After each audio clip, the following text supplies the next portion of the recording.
that in Africa we have over 27 million motorcycles. 80% of them are reportedly being used for commercial transport. If you live in Lagos, you're very familiar with routine Okada bands. If you live in parts of East Africa, I think they're called tuk-tuks. Or no, sorry, they are called boda, if I'm not mistaken. Yes. Yeah, so it's a popular... You mean East Africa? Yeah, East Africa. They are popular. They're a popular means of transportation across the continent, right? And cars are expensive already, whether they are EVs or petrol vehicles. They're expensive. So and then the fuel too is expensive. Fuel as well is expensive and all of that. So yes, that kind of informs why Ampersand began building motorcycles. However, I kind of disagree with you on it being big, because 27 million, and then they have only sold roughly 3,500 bikes in their entire history. Doesn't feel like a big number to me. Do you mean Ampersand? Yeah, Ampersand. Like in terms of Rwanda, EVs. In terms of EVs, no, is Rwanda, Kenya. No, I'm looking at it. Yeah, you're looking at it in terms of EVs. I'm looking at it in terms of like motorcycles. You're barely making a dent in the industry. 27 million, and you just have like 3,500. Okay, I think it's a good start. I don't know. I don't think we should. You could say we are not going to dwell on it. I'm just saying that I kind of disagree with it being a big deal, because 3,000 is not a lot. But yeah, moving ahead, how could they leverage BYD's expertise, resources? Two things is, you mentioned earlier that BYD is a Chinese EV maker. They are also one of the largest EV makers in the world, and they currently rival Tesla as perhaps the largest EV producers in the world. I think last year they sold over 3 million units in China or across the world. So that's huge. So how could they tap into this? Their battery capabilities are huge. They have probably some of the best batteries in the world right now, or in that space. And on Ampersand's end, they've been working on making sure that their batteries as well are very, very good, because it's kind of one of their selling points. Mm-hmm. So their drivers currently report that, one, they are spending less money as a result of using EVs. I think about 41 or 45%. So that's translating to more income for them that they can take home, because before now they had to spend a lot of money on fuel or petrol, and they also had to spend money on maintenance, which they are not exactly doing with the EVs. So that's significant earnings for the drivers, and then cost reduction as well for them. So they are also able to go a longer distance as well using the EVs. Now combine that with BYD's BYD's battery capabilities. I think they can, to some extent, improve the battery life of the batteries of what they currently have. Now, if they can increase the battery life, that is also more cost saving, and sort of positions them puts them in a very good position in that market. Then, speaking of leveraging it for growth, the other side would be that, like I mentioned, I don't think 3,000 is a huge number. In the bigger picture, I don't think it's a huge number. But BYD they've made an entrance in both Kenya and Rwanda, and initially it was for vehicles that we're familiar with, sedans, SUVs, and the likes. That's what they were focused on. But now with Ampersand, they could partner to get into bikes, which could be huge for them. The manufacturing capabilities of Ampersand, could be... Of BYD. The manufacturing capabilities of BYD could be significantly enhanced. Yes, BYD has focused on vehicles so far. Right now, motorbikes or motorcycles could now be a part of their Africa strategy at the very least. So I think on that front, it could help. Could we see a monetary investment from BYD into Ampersand? Perhaps Uber was able to make an investment into Move just this year, which could significantly improve Move's capabilities. So I think building on this partnership, depending on how well it goes, they could invest. However, should also point out that BYD already has a partnership with Basigo, where Basigo is another EV maker another EV maker in the same East African market. So they could. I don't know what the details of the partnership maybe stops them from doing, but it's something to bear in mind. So yeah, I think that combination could help. It could help Ampersand to like gain a foothold in the African market. On the other hand, I also think it could also help BYD gain a foothold. I have some reservations on like possible competition. I don't know if you want to talk about that. Okay. Yeah. So I just want to clarify. I think Basigo isn't exactly an EV maker.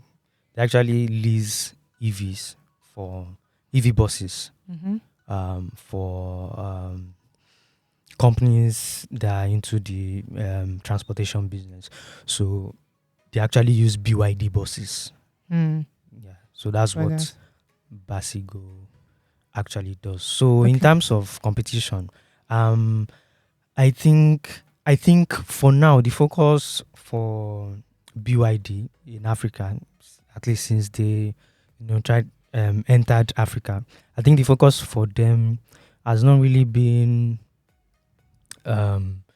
bringing in their own vehicles, or I think it has been more of partnering. For example, what they have with Basigo, for example, is Basigo using leasing their own vehicles, and so they might not really come in from the angle of what Ampersand is doing, where they now become like a competitor to Ampersand, like creating their own bikes and start selling their own bikes in Africa. No, I'm not saying there will be a competition. Like, they already have the manufacturing capabilities. Okay. Like they've been doing it for a while.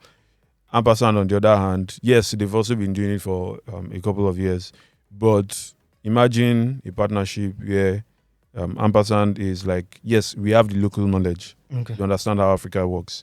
And you, BYD, you come and they're providing us with greater technical ability. So yes, I think that makes sense. So yeah, I realized that, or I noticed that most of the electric vehicle adoption that is going on in Africa is focused or is focused in East Africa and South Africa.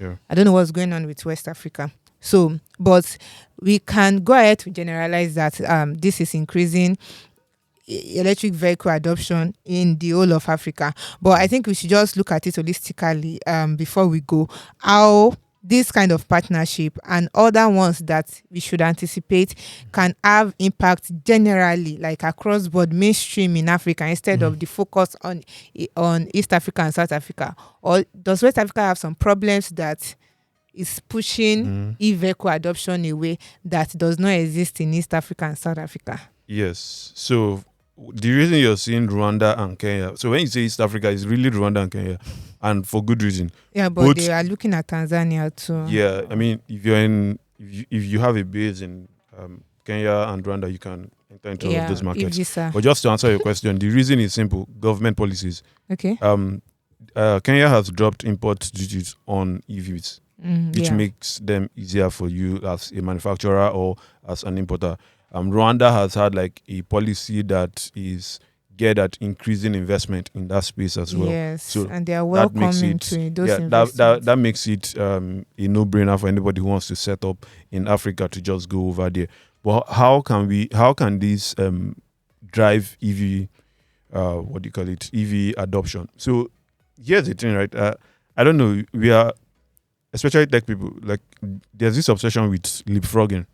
And I don't know if you really want to do leapfrogging in this case, because I see two major challenges if you want to build EV capabilities in Africa. One is, and I'm not saying you should not do it, so that someone doesn't say I am saying you shouldn't build EVs in Africa, but there are two major challenges. One is cost. Second is infrastructure. Cost. Ampersand's bikes are selling for about $1,600, a little over that. Wow, which is huge. Use your Nigerian currency as a yardstick. It means that you would right now you're going to be spending roughly 2.5 million naira to get an electric bike. I do not know that anybody is going to pick it up easily. Like anyone who uses it for a commercial purpose will pick it up easily. Just to give you a little context, if you're not Nigerian, the at $1,600, that is nearly 30 times. Hope my math is correct, because our what do you call it now? Our minimum wage is 30,000 naira. So that's nearly 30 times our current minimum wage. If you guys can do the calculation, sure. But yeah, that is like nearly 30 times our minimum wage, if not more than that. So the average bike rider is most likely not going to embrace it. However, Ampersand is one of the things that has helped them in Kenya is using a financing partner, which we have seen a few companies do. But even at that high price would remain a barrier for expansion, which is what I think informs the slow growth, or I mean, in my own view, the slow growth that we have seen. So that cost barrier is huge, which is also why they are doing motorbikes as opposed to doing cars, which every other person in the world is doing. So how do you eliminate that cost barrier? It's a technological problem, but also, or even more importantly, a financial or economic problem. I do not see EV companies solving that problem. Do I want to take out a loan? In fact, we do not even have the credit infrastructure for that. And if a bike is selling for 1,600, I'm going to assume that if you are very, very, you probably may be able to produce a lower end sedan for Africa for maybe $25,000, which is still a huge amount of money for even the richest African country. So I don't know how you want to eliminate that cost barrier. The second is infrastructure.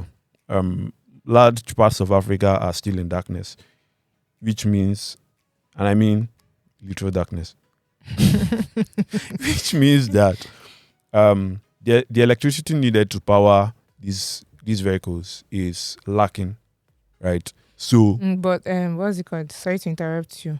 Ampersand has something with battery swap. Yes, Yeah. they have And battery I think it's swap. smart. I think it's smart. Yes, it is. I think I discovered one US company that does something similar. They grew really fast, but even at that, they need like serious investment. So what's helped them so far is a partnership with Total. I think Total also an investor.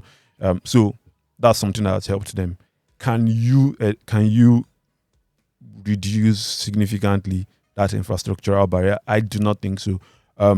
This is like an investment you make and hope that in 20 years Africa gets its act right. It's not an investment you make and hope that in 10 years anything happens. Because look at it, that you have 3,000 bikes currently that you've sold. I don't know how much every other person has sold.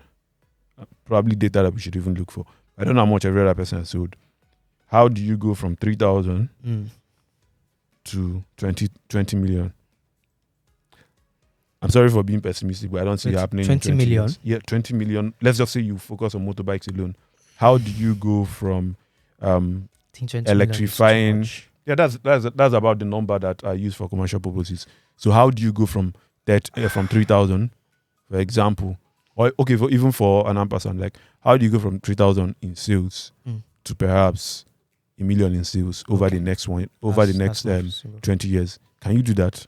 I don't know. It's a question that we probably will find out in 20 years. To listen to the full episode of this podcast, visit podcast.techpoint.africa or search for Techpoint Africa Podcast on your favorite podcast platforms.